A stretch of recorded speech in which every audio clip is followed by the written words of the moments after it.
Yeah, it's Lukeino, and you're in tune to WompTV.com.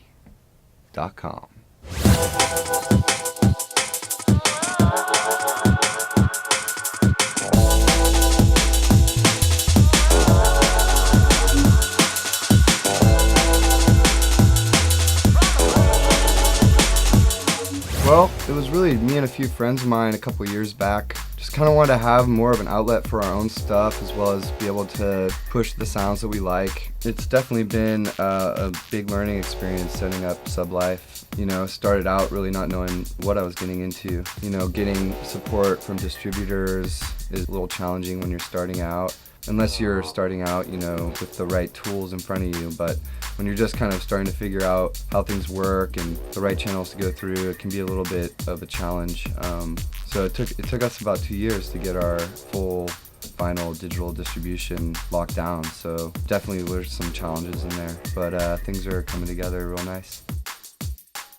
The creative process can change from track to track. You know, it really depends on the tune and kind of where it leads me. So I wouldn't say there's definitely a standard formula, but there are definitely certain things that are consistently part of making every tune. Sometimes I make, you know, something that's designed for the dance floor. Sometimes I make something that's more designed for chilling out at home when you're listening to something on your headphones, you know, because personally for me, I might not want to hear a dance floor tune when I'm cooking eggs in the morning, you know. Depending on the vibe of the tune, my vibe in the studio, and how I'm going to approach the track. Each track kind of has its own energy for that.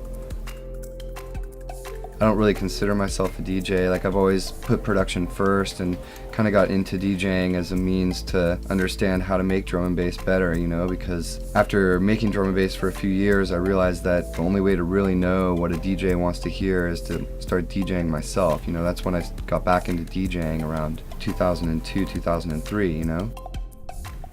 You know, I think I've been pretty lucky to have had the opportunity to play in a few cities outside of California. As far as Miami goes, I was involved with the World Drum and Bass event there with the Compression crew. We hosted a room, so that kind of got my foot in the door. And then the networking I've done with other producers and promoters, I was able to play at a few other venues. You know, I've played in New York City a few times, just based on my connections, mostly. Hopefully my reputation and my skill and talent level has something to do with that. But I think it's really important to get to know the people that are doing events, and, you know, forming relationships with people is really important if you're trying to get gigs.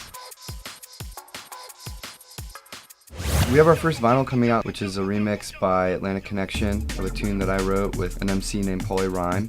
Same tune, I have a remix by Dubsworth, which is going to be our first dubstep release. The flip side to that is a tune by Calculon and Mutt and Austin Speed, which is another really smoking track I'm really excited to put out. We've got tracks by Undersound, which is our first international signing. He's from Wales.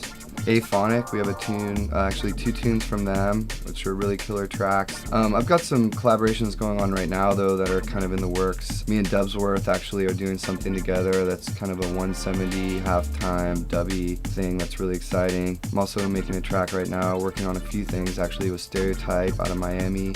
I've got a tune I'm working on, that I started with Stunna. Got a couple tracks that I did with Sinistarr, as well as with Jamal and Ed the Heights, and then quite a few things that are wrapping up pretty soon.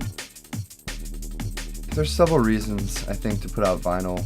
One of which is that I started out collecting vinyl and DJing on vinyl, and being a part of that is really important to me as an artist and as a label owner. Just to have some physical representation of what we're doing, something that's tangible, so it's not just on the internet, on the computers, you know, it's something that you can hold, something that you can feel, something that you can put the needle on it and know that you're gonna get a much higher quality sound. You could say for nostalgia reasons, it's kind of important to me. You know, really, I just want to put out good music that I hope people enjoy and people respect. I think it'd be great, you know, the more DJ support we can get, the better. You know, just keep putting out good music, and I think people will continue to listen to it and play it. Seems to be the right formula, you know, just keep sending people tunes and hopefully they'll enjoy listening to them and playing them on the radio and at their shows. Yeah, I mean, that's really the goal at the end of the day, is to just make music that people enjoy listening to. Yeah, I want to give big shout outs to the San Francisco and Bay Area drum and bass family. Out to my compression crew, Levitated Recordings, Sublife Recordings, and of course Sublife.